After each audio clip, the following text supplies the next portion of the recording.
تفتحش اي شوفات. ليه هو لسه نايم؟ لا تفهم الفرق، قاعد بيشتغل فوق في المكتب. يشتغل؟ طيب معلش برضه افتح شبابيك. عاد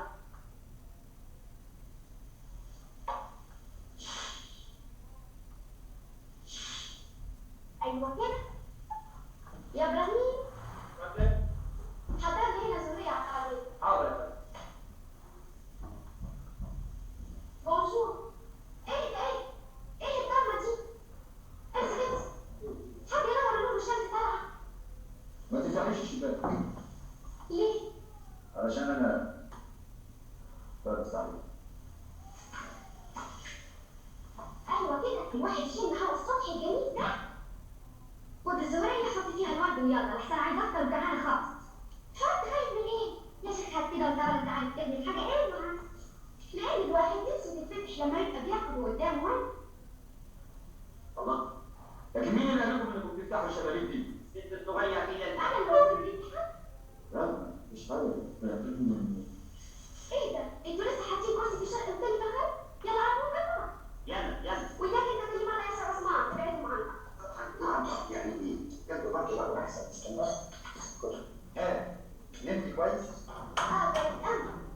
سرير مريح مش خشب زي بتاع المدرسة.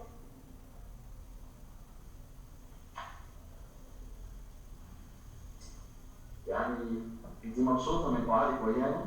أوي وأشكرك جدا. بس في حاجة مضايقاني. ايه رايك اكتب؟ ايه هي؟ عايزاك ما تكونش دايما مكشر ولا مكشر أبدا كده.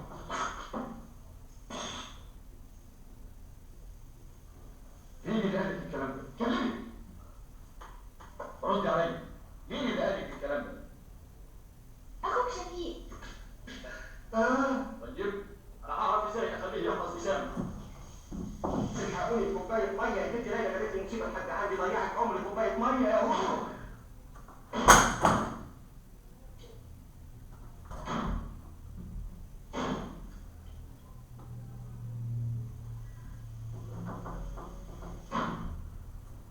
تعالوا بينا بقى الرسوكات ناخد هدومنا ونضرب نفسنا من دلوقتي. خليكم معايا هتسيبوني الوقت اعملوا معروف. اقفلوا الشبابيك اقفلوا زي ما كانوا.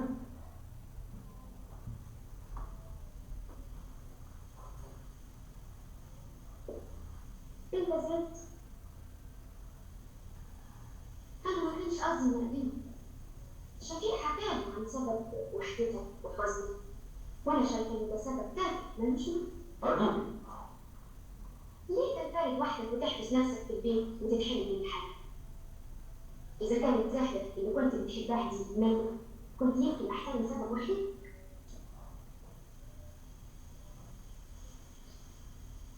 انت بالعكس يجب انك تكون سعيد لانك اكتشفت خيانه الكلبه دي قبل ما تتجوزها.